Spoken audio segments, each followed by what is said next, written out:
কলিকাতার শিয়ালদহের মানিকতলার কাছে সুখিয়া স্ট্রিটে ক্যালকাটা হোমিওপ্যাথিক মেডিকেল কলেজের পাশেই রয়েছে আমাদের সবার ভালোবাসার শ্যামসুন্দরী মায়ের মন্দির। কলেজের ঠিক পাশের গলির মোড়ে বৈষ্ণব মাতাদির মন্দির রয়েছে, সেখানে প্রণাম করে আমরা এগিয়ে চললাম মায়ের মন্দিরের উদ্দেশ্যে। গলির রাস্তায় রয়েছে অনেক দোকান, সেখানে বিক্রি হচ্ছে মায়ের পুজোর ডালি ও মায়ের পছন্দের আতপ চাল ও কলা। এর যে কোনো একটি দোকানে সমগ্র ডালি কিনে সেখানে জুতো রেখে গলির আরেকটি বাঁক নিয়ে আমরা পৌঁছে গেলাম মায়ের মন্দিরের সামনে। মন্দিরের গলিতেই আমরা ঢুকে দেখতে পেলাম একটি লাইন ডালা কাউন্টারে। এরপর আমরা লাইনে কিছুক্ষণ দাঁড়ালাম, তারপর আমরা পৌঁছে গেলাম কাউন্টারের সামনে। সেখানে আমরা নাম গোত্র লিখে ডালা জমা করলাম এবং সেখানে নিজের ইচ্ছে মতো ও ক্ষমতা মতো আমাদের প্রণামী জমা করলাম। এরপরে ওই কাউন্টার থেকে বাবা মহাদেবের মাথায় প্রদানের জন্য আকন্দ ফুলের মালা দেওয়া হলো। এরপরে আমরা ধীরে ধীরে কাউন্টার থেকে বেরিয়ে এলাম এবং আমরা চাক্ষুষ করলাম বহু প্রতীক্ষিত সেই মুগ্ধকারিণী শ্যামসুন্দরী মায়ের স্নিগ্ধ চঞ্চলা প্রশান্তি প্রদায়ক সর্বকষ্ট হারিণী বালিকা মাতা রূপে। মায়ের এক পাশেই রয়েছে জগন্নাথ, বলরাম, সুভদ্রা, আর এক পাশে রয়েছেন মা সরস্বতী এবং মায়ের পদতলে অবস্থান করছেন নবগ্রহের সমস্ত দেবতারা। মা এখানে তার মন্ত্রমুগ্ধ রূপের দ্বারা আমাদের প্রত্যেককে মুগ্ধ করে দিল। মায়ের সেই হাসি আমাদের প্রত্যেকের মনে শান্তি প্রদান করলো। মায়ের চোখে মুখে এখানে এক চঞ্চল আভা রয়েছে। এই মুহূর্তে মায়ের মন্দিরে মায়ের মূর্তির সামনে রয়েছে প্রচুর দর্শনার্থী।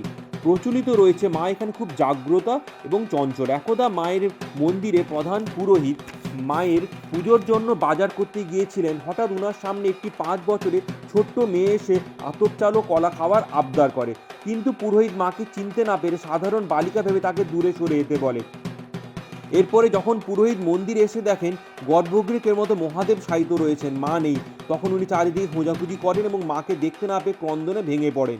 এরপরে হঠাৎ নুপুরের আওয়াজ শুনতে পান এবং একটি কণ্ঠস্বর বলে ওঠে, কিরে, আমাকে আতপ চাল ও কলা দিবি না? আমি তো এখনও অভুক্ত।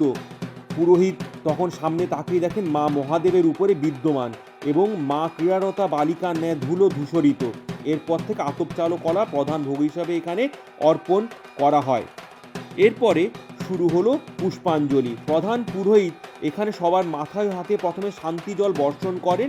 এই শান্তির জল শুধু আমাদের শরীরে নয়, আমাদের মনেও প্রশান্তি এনে দিল। ভক্তরা কেউ বাড়ি থেকে, কেউ দোকান থেকে ফুল কিনে নিয়ে গিয়েছিল, তারা পুরোহিত মশাইয়ের হাতে অর্পণ করলেন। এই প্রসঙ্গে বলে রাখি, ফলহারি অমাবস্যা, কল্পতরু অমাবস্যা, অক্ষয় তৃতীয়া ও কয়েকটি বিশেষ তিথিতে মায়ের বিশেষ পুজো হয় ও 56 ভোগ অর্পণ করা হয়। স্বপ্নাদেশে মা মন্দিরে পুরোহিতকে বলেছেন অক্ষয় তৃতীয়ার দিনে ভক্তরা যেন নিজেদের বাড়ি থেকে চাল নিয়ে আসে, সেই চাল দিয়ে মায়ের ভোগ রান্না হবে। আর ফলহারিণী অমাবস্যার দিনে ভক্তদের সমস্ত মনের ইচ্ছা উনি পূরণ করেন।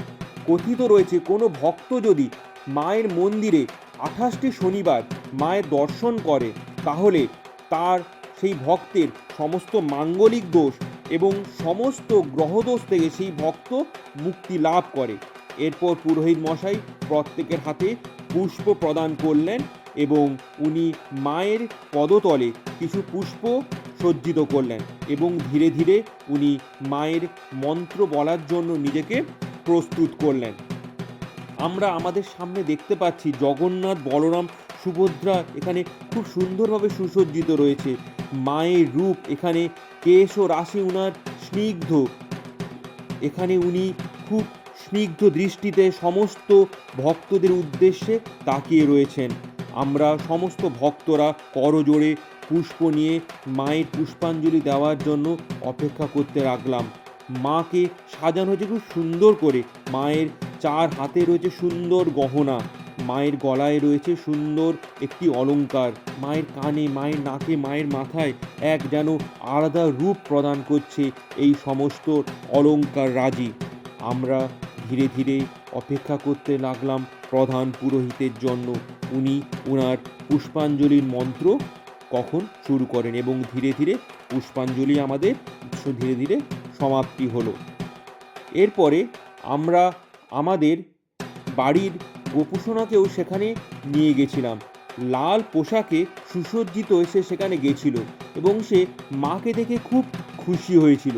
মাও তার প্রিয় গোপুসোনাকে দেখে খুবই আনন্দিত হয়েছিল। এরপরে আমরা আমাদের পরের যে সমস্ত ভক্তরা অপেক্ষা করছিল তাদের জন্য আমরা স্থান ছেড়ে দিলাম, কারণ পুনরায় আবার পুষ্পাঞ্জলি শুরু হবে।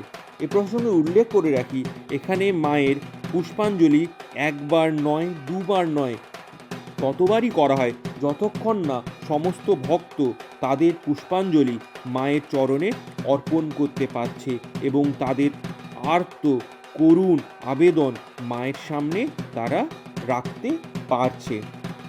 এরপর সেবায়িত ব্রাহ্মণ পরবর্তী ক্ষেত্রে পুষ্পাঞ্জলির মন্ত্র উনি বলতেন। শরণ্যে ত্রম্বকে গৌরী নারায়ণী নমস্তুতে।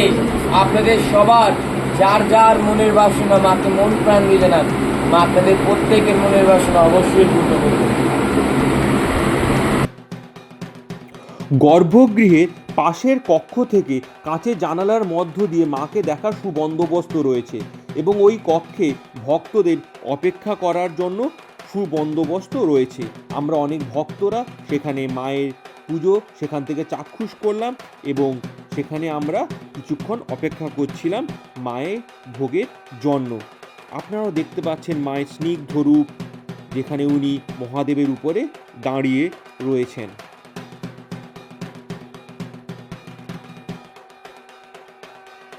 आयुर्देहि এরপরে আমরা यशो देहि भाग्यं भगवती देहि मे पुत्रां देहि धनं देहि सर्वां कांश्च देहि मे दुर्गतारिणि दुर्गेतं सर्वाशुभ निवारिणि धर्मार्थ मोक्षदे देवी नित्यं मे वरदा भव।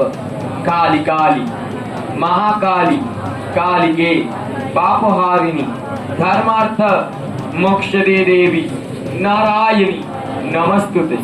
एष सचंदन पुष्पबिल्ल पत्रांजलि ओम श्रीं শ্যামসুন্দরায় নমঃ। কেউ শুধু ফুলটা ছুড়বেন না, আমরা ঝুড়ি পাঠিয়ে দেবো, আস্তে আস্তে ঝুড়ির মধ্যে সব ফুল দেবেন।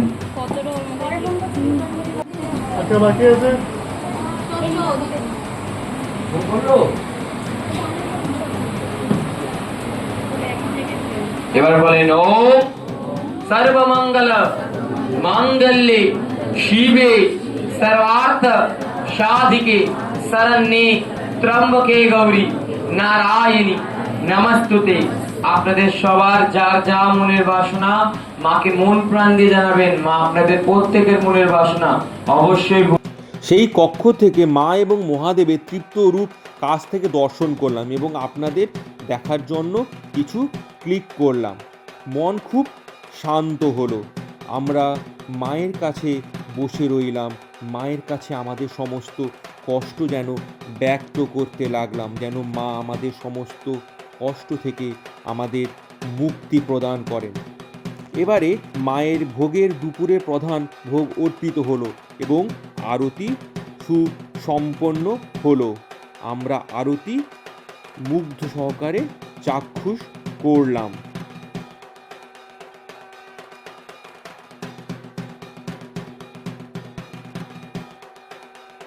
এর পাশের কক্ষেই রয়েছে মহাদেবের লিঙ্গরূপ। সেখানে ভক্তরা আকন্দ ফুলের মালা বাবার মাথায় শ্রদ্ধা সহকারে অর্পণ করছে এবং নিজেদের মনস্কামনা বাবার কাছে অর্পণ করছেন, যাতে বাবা মুক্তি প্রদান করেন। বাবার ঠিক পদতলের কাছেই রয়েছে বাবার প্রিয় নন্দী মহারাজ। আসুন আমরা বাবার রূপের এবং নন্দী মহারাজের রূপের দর্শন করি। এরপর ভক্তরা লাইনে দাঁড়িয়ে মায়ের ভোগ গ্রহণ করল এবং খুব শৃঙ্খলিতভাবে স্বেচ্ছাসেবীরা মায়ের ভোগ ভক্তদের হাতে তুলে দিল, যা ভক্তরা সুবিধা মতো স্থানে গিয়ে দাঁড়িয়ে তৃপ্তি সহকারে গ্রহণ করলো। মন্দির থেকে বেরোনোর আগে মায়ের সেই আমরা মন ভোলানো, ভুবন ভোলানো রূপের, শান্তি প্রদায়িনী রূপের, স্মিত করুণাময় রূপের, বালিকা রূপে দর্শন করে বাড়ির উদ্দেশ্যে রওনা দিলাম। জয় মা শ্যামসুন্দরী মায়ের জয়।